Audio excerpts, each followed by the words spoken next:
The soulmate yearning. Sometimes I wish I was not wired this way. I crave the ease of a normal brain, a neurotypical mind. But what is normal, really? Just a set of expectations, a mold that society tries to pour us all into. In these moments of yearning for simplicity, the loneliness bites deepest. It is not just about wanting a quiet mind. It's about wanting to share my world, my intensity, with someone who understands.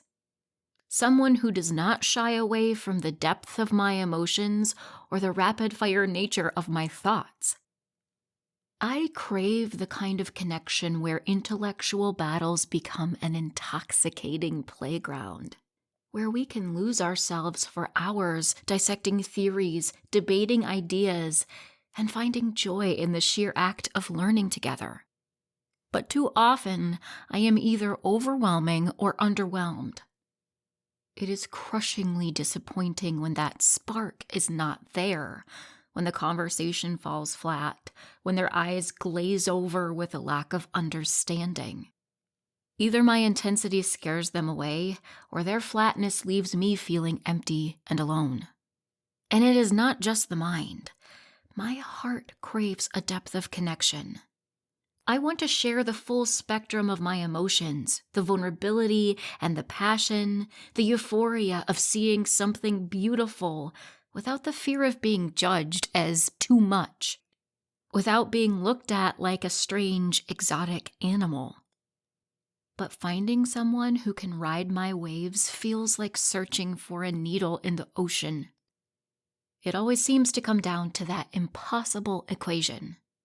I find an emotional connection, but they cannot keep up mentally. They find my energy intoxicating, but my need for intellectual stimulation leaves them exhausted.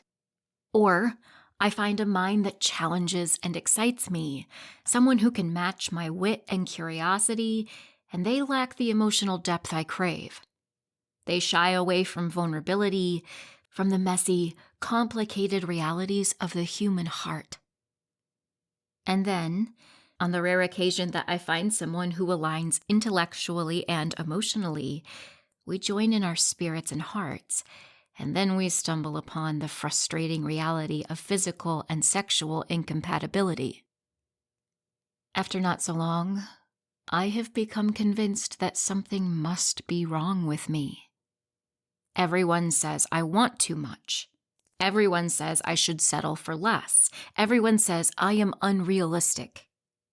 Why does it seem so effortless for everyone else? Am I destined to always crave more, to feel the sting of deep mismatches?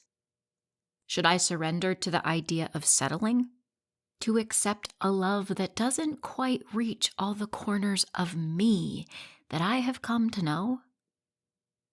Or do I hold on to the rope, the sometimes terrifying, sometimes exhilarating belief that somewhere out there is a being who embraces every facet of my complicated, messy, roller coaster reality? And what if, even then, I find that I become the one who is not enough? The one who holds back because of my stoic facade, the one who retreats due to fear of rejection, the one still haunted by indelible past trauma, the one who cannot reciprocate the depth they offer. And then there is the soulmate myth. There is a story in Plato's Symposium told by the playwright Aristophanes. It goes like this. Humans were once incredible beings, with 4 legs, 4 arms, and 2 faces. They were whole, complete, and powerful beyond measure. Yet these early humans were so mighty that they dared to challenge the gods themselves. That is when Zeus, the king of the gods, split each human in 2, separating them from their other half. Now, as only halves, we wander the earth, forever searching for the missing piece of our souls, the other half that will make us whole again. This yearning, this deep, insatiable longing to find our missing other half, Aristophanes suggests, is the origin of love. Like Aristophanes, some argue this means we are incomplete until we find our soulmate, that a solitary life is a half-lived life. But I do not want to surrender to this ancient myth, or any arbitrary social myths for that matter. What if I can be complete on my own? What if I am not a half circle searching for its other half, but a full circle, complete in myself? What if this whole idea of needing someone to complete us is just that? An idea.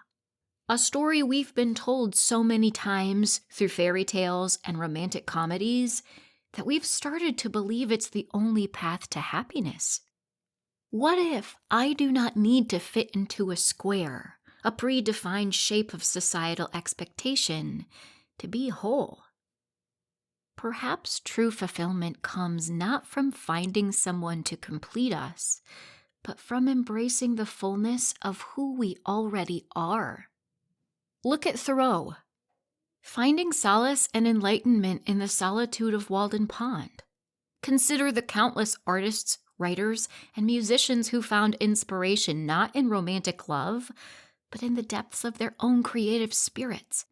And what about Socrates? He dedicated his life to the pursuit of wisdom, claiming to be in love with knowledge itself, rather than any person. Are these lives any less meaningful, any less whole, simply because they don't conform to the traditional mold?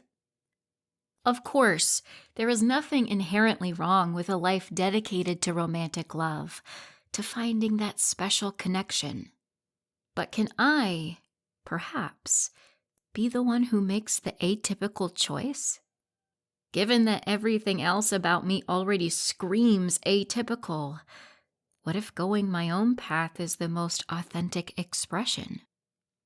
Maybe, just maybe, the search for the one isn't about finding someone to complete us, but about finding ourselves.